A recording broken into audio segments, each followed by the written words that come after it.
Abu Muaz, Labbaik Ustadha. Rabbi sabrii siniif haa kennu gaa'omsa siniif haa Aamin aamin. Baga nu kennu. jiraattan aafiyaadhaan fayyaan Ijoollee maatiin. warri komantiidhaan waa jettanu yeroo namni asii ijoolleen lama waliin haasoftu adabuma bareedaa, adabuma gaarii, jecha gaarii obsi jedhaa yoo dhugaa namni dhugaa waliin haasa'u gar tokko gortanii gar tokko waan jedhinaa miizanaan malee Abu Muazii waan jedhamuu qabu qofitti lammiidhaan jettani lammiidhaan waan jedhamu qofa Abu Muaziin jettan malee lammii qomoo ofiitiin namni sa'aatii yeroo waliin haasa'amu kana keessa warri komentii dhaggeeffattanu utuu silaa waa jechuuf baattanii yookaan miira keessa galtanii gar tokko gortanii gar tokko waa jechuu baattanii adabaa akkuma amma eeggatamee kitaabaan naa dhiyeessi ragaanaa qabe bakka akkana naa warra komentiin baana ijoolleen warri haasa'aa jirtan utuu hin ta'ini ijoolleen komentii utuu silaa adaba haasaa adaba jechaa anaaf sittii tokkuma dhugaan anaaf sittii tokkuma ta'amee kottu naa sofna adaba qaba adaba ji'a haasaa qaba akkatti haasa'amu qaba jechuun waa'ee komparatiivii hin beeku ani adaba isaas hin beeku garuu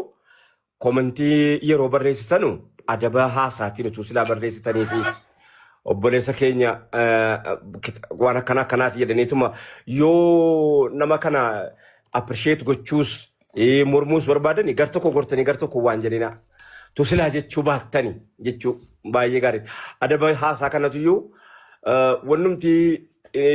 dhugaatti nama fidu arraba wanni dhugaarra nama fageessus arraba akkaataadha haala kun immoo dubbiin immoo abshaalummaa bilchina barbaadde waan ta'eef waan bilchina barbaaddu kana gar tokko gortanii gar tokko nutu silaa waa jechuu baattanii warri komentii barreessitanu biiziis gochuu baattanii sa'aatii gurbaan silaa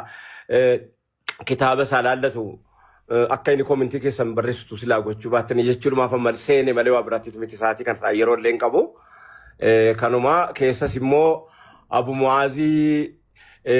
sa'aatii hunda yeroodhaa kenni haati manaa yeroo sirraa qabdi haati manaa haqqee sirraa qabdi ijoolleen haqqee sirraa qabdi yeroon haqqee sirraa qaba hirribni haqqee sirraa qaba aafiyaan haqqee sirraa qaba aafiyaan rabbi haqqee sirraa qaba likulli hundinuu haqqee isaa guutachuu taajoma ijoolleen sa'aatii si ergitu qabaachuu qabdi dalagaan kan kee wanti hojjetu sa'aatii sirraa fedha rabbi sa'aatii sirraa fedha sa'aatii kan kee rabbi waa fedhuu irraa dureessa galuu ofumaa keetiif rabbiin barbaadda rabbi dureessa waa fedhuu irraa dureessa sa'aatii kee fedhuu ofumaa keetiif galmeeffatta waan galmeeffattu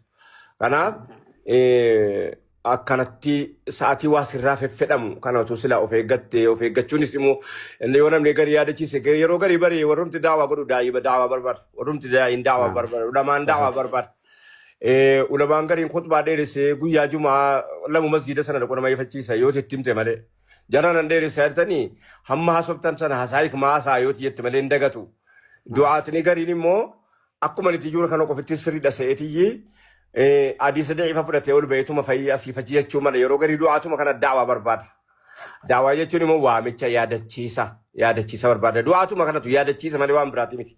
kootii yeroo jette malee immoo yaadachiiftu nama yookiin ta'e maalitti goota yaadachiiftaayyuu innoo keetii miti kanaaf yeroo keessan isin irraan fudhu asumatiin xumura haasaa keessan lammii keessan wajjin yoo qabaattan itti fufaa lammiin immoo ummata islaamumaa maqaa qabatee bakka malee nu jalaa dhaabatu akka isan ilaalle amantiin naman fakkaatu namatu amantii fakkaata malee amantiin namaan hin madaalamu amantiin namaan hin ilaalamu yoo inni hattuu arge ilaa islaamaattuu jedhi namicha sadatu lamlee islaamummaattuu miti amantiin garaagara amantiinii fi namni adda baako yoo nama amala dhabee yookaan jecha hammaatu agarte namicha sanatu jecha hammaataa jira malee kiristinnaa bakka bu'uu hin danda'u islaamnaa bakka bu'uu hin danda'u bakka bu'uu hin danda'u waan sana bakka hin bu'u kanaaf namicha ofii badee amanticha maqaa balleesse ta'a nama ilaaluun sirriin ta'u amantii qofa amantiituyyuu namaan madaalama utuu hin ta'in namatu amantiidhaan madaalama hambam tokko namni kun amanaa jira hambam tokko isa jiru sana nama sanaan ilaaluu qabdaa jechuudha masiidhaamuu fi ulfaadhu galatoomi nagaatti Allahu Akbar. Abu Muaz Ottu yaalma namaa dhagahi waan gaarii jedhi Abu Muaz Naam. Sikin abbaa keetii abbaa baara dinda jalaa badeemee naa barreessi meeman guddoo sana yaadeeti.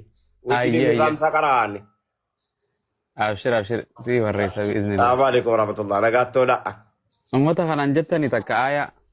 Hin jedhu karaan deemaa jira bara. Akkasi. Ayyee karaa nagaa isinii haa taas. Karaan duudaan bakka dheeytan nagaan galaa inshallah. Ittiin hima abbaa kiyyaas ayyee. Alhamdulillah. Rabbiin